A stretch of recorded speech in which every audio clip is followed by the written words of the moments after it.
Selamat datang di India, hai Aca-Aca. Negeri industri film terbesar di dunia, Bollywood. Negeri dengan jumlah masjid terbanyak di dunia. Walaupun kita tahu di sana lebih banyak umat Hindu.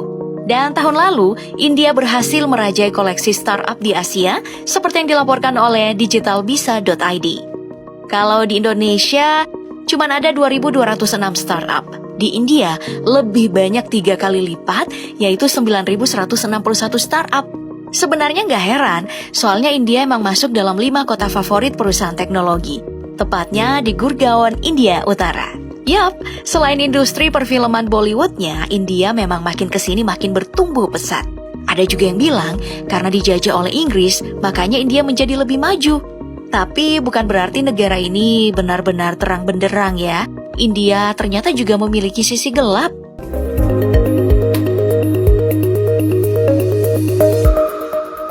Kamu mungkin udah tahu kalau industri film Bollywood sudah dimulai pada tahun 1913. Setiap tahunnya ada 1.500 hingga 2.000 film yang dirilis dalam 20 bahasa. Namun yang jarang diangkat dalam tema film-film Bollywood ini adalah tentang fakta kasta Dalit yang mendapatkan diskriminasi turun-temurun hingga kini. Masyarakat India memang masih mengenal yang namanya kasta. Mulai dari Brahmana, dari kalangan rohanian dan intelektual sebagai kasta tertinggi. Lalu ada kasta kesatria dari kalangan pejuang, ketiga ada Waisya sebagai para pedagang, dan yang terakhir adalah Sudra, yang biasanya melakukan pekerjaan kasar atau perintah kasta-kasta di atasnya. Dan ternyata di bawah Sudra, masih ada lagi kasta Dalit, atau biasa disebut kasta tidak tersentuh, bahkan tak berkasta. Mereka ini dianggap lebih rendah dari binatang dan gak boleh melakukan kontak fisik dengan kasta di atasnya. Alasannya karena di masa lalu kehidupan mereka menjalani kehidupan yang sangat buruk. Namun ada juga yang beranggapan bahwa kaum Dalit merupakan sub manusia. Selama berabad-abad mereka ini terpinggirkan secara sosial dan ekonomi. Gak bisa punya tanah, gak punya tempat tinggal yang layak, dan hidup di trotoar jalan dengan mendirikan tenda. Mereka ini juga gak bisa mendapatkan pekerjaan yang layak. Hanya bisa pemulung, bekerja di tempat pembakaran batu bara, pekerja sanitasi. Pokoknya semua pekerjaan yang dianggap kotor atau gak terhormat bagi kasta di atasnya dikasih sama mereka. Padahal nih di tahun 1950, sistem kasta ini sebenarnya udah dihapus secara resmi oleh pemerintah India. Mereka juga beberapa kali melakukan aksi protes, namun tetap saja masih diberlakukan oleh masyarakat India, terutama di pedesaan. Gak cuman itu, hidup orang dengan kasta Dalit ini gak pernah benar-benar tenang karena seringkali mereka diancam, digauli, dipukul, bahkan dibunuh tanpa alasan yang jelas. Tahun 2019, bahkan ada seorang pria Dalit yang meninggal setelah dikeroyok hanya karena ia makan di depan kasta di atasnya saat menghadiri sebuah pesta. Ih, miris ya. Ngomongin soal India, kita tentu gak bisa luput membahas sungai suci yang disebut Sungai Gangga. Aku sih dari zaman SD pas di sekolah udah dengar soal sungai ini. Tapi ternyata gak banyak orang yang tahu kalau ternyata sungai yang dianggap sebagai dewi bagi masyarakat Hindu ini kini udah sangat tercemar loh. Tahun 2021 lalu dilaporkan penemuan 71 mayat yang diduga mayat korban COVID mengambang di sungai yang mengalir dari pegunungan Himalaya hingga ke Teluk Benggala ini. Gak hanya itu, sejak tahun 2017, tercatat setiap tahun nih, gak kurang dari 115.000 ton sampah plastik mengotori sungai yang juga disebut Sungai Dewi ini. Bukan cuma sampah, polusi limbah pabrik dan rumah tangga pun menjadi pemicu tercemarnya Sungai Gangga. Sungai ini ya ngelewatin 29 kota dengan populasi lebih dari 100.000 orang. Dan banyak umat Hindu yang datang ke sini untuk membasuh diri, bahkan minum airnya untuk berdoa. Bayangin kotornya kayak gimana, dan memang dilaporkan bahwa inilah penyebab utama gangguan kesehatan serta tingginya angka kematian bayi. Kondisi yang terjadi di sini membuat Sungai Gangga pernah duduk di posisi kelima di dunia sebagai sungai yang memiliki tingkat polusi tertinggi. Selain itu Pop Gengs, ada juga Sungai Yamuna, anak sungai dari Sungai Gangga, yang tahun lalu dilaporkan menghasilkan buih putih campuran kotoran dan limbah industri beracun.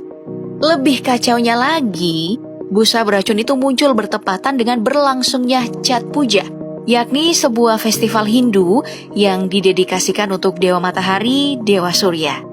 Dan banyak masyarakat yang tetap mandi di sana, walaupun sudah diperingatkan oleh para ahli bahwa busa putih itu beresiko menyebabkan masalah pernafasan dan pada kulit. Heran deh ya, padahal orang India banyak yang terkenal cerdas-cerdas loh. Kini bahkan ada 7 orang India yang menjadi CEO alias bos perusahaan teknologi dunia.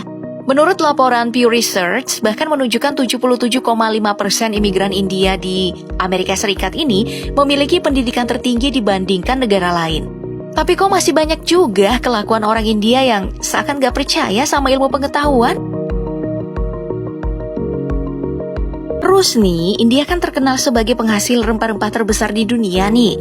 Belum lagi diberitakan bahwa industri teknologi India diprediksikan bakal mencapai 14.200 triliun rupiah.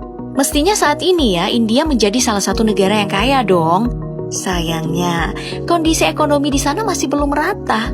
Di Mumbai ini misalnya, penghuni kota yang super kaya hidup berdampingan dengan penghuni daerah kumuh. Namanya Dharavi, yang merupakan wilayah kumuh terbesar dan terpadat di Asia. Sekitar 1 juta orang hidup di toko-toko dan rumah-rumah di sepanjang jalan sempit yang tak berujung ini. Daerah ini juga terkenal akan sanitasi yang buruk dengan selokan terbuka di sepanjang gangnya. Ada berbagai jenis pekerjaan dalam industri skala kecil yang bisa kamu temukan di sini. Mulai dari penjahit pakaian bordir, barang-barang kulit berkualitas ekspor, tembikar, dan plastik. Dan kini ada satu tambahan penghasilan ekonomi warga Dharavi, yaitu dari pariwisata kumuh. Kebanyakan wisatawan dari Amerika Serikat, Inggris, dan Australia yang sedang liburan plus ingin merasakan langsung kehidupan masyarakat di sana.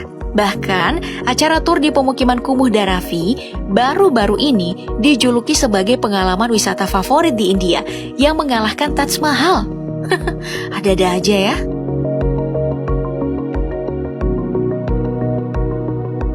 Di India bukan cuma tari dan kain sarinya aja yang bervariasi, tapi makhluk hidup pun gak kalah bervariasi. Soalnya India adalah negara yang memiliki jumlah penduduk terbanyak kedua di dunia dengan populasi lebih dari 1,3 miliar jiwa. Bahkan terancam overpopulasi dan melampaui penduduk Cina di tahun 2050. Layaknya Tiongkok yang juga memiliki populasi terbanyak di dunia, India ini juga memiliki tanah yang subur dan air bersih. Membuat penduduk mudah bercocok tanam sehingga bisa menghasilkan pangan yang cukup untuk menutrisi banyak orang. Banyak makan ya banyak orang. Tapi ya gitu, India pun sekaligus menjadi negara dengan tingkat kemacetan parah di mana-mana. Bahkan beberapa kota di India menempati urutan kedua, ke-6, ke-8, dan ke-16 pada indeks lalu lintas terburuk di dunia. Pemicu yang membuat negara ini menjadi nggak seimbang dan terkesan kacau karena negaranya dijalankan oleh pemerintah dengan tingkat korupsi 69% lah. Bahkan disebut terparah di Asia. Dilaporkan ada 5 dari 6 institusi milik pemerintah di India yang anggotanya terseret kasus korupsi. Menteri keuangannya aja korupsi, gimana pejabat lain? Dan tindakan memberi uang suap agar mendapatkan layanan yang baik dan prioritas juga masih berlaku di sini. Wah, masih mirip sama negara ya. Satu lagi nih sisi gelap di India yang gak banyak dibicarakan orang, yaitu keberadaan suku Agori, salah satu sekte Hindu yang menghindari semua jenis benda materialistis karena dianggap tidak berguna. Yang ini sih masuk akal ya. Namun, suku ini disebut-sebut memiliki ritual super aneh bagi orang India kebanyakan. Seperti berjalan kaki tanpa menggunakan pakaian, hingga memakan daging mayat yang mereka percaya bisa membuat mereka dekat sama Dewa Siwa. Wah, kalau yang ini no comment. Suku ini juga tidak percaya konsep baik dan buruk, karena satu-satunya tujuan mereka adalah untuk mencapai moksa atau keselamatan dari siklus kematian dan kelahiran kembali yang berkelanjutan.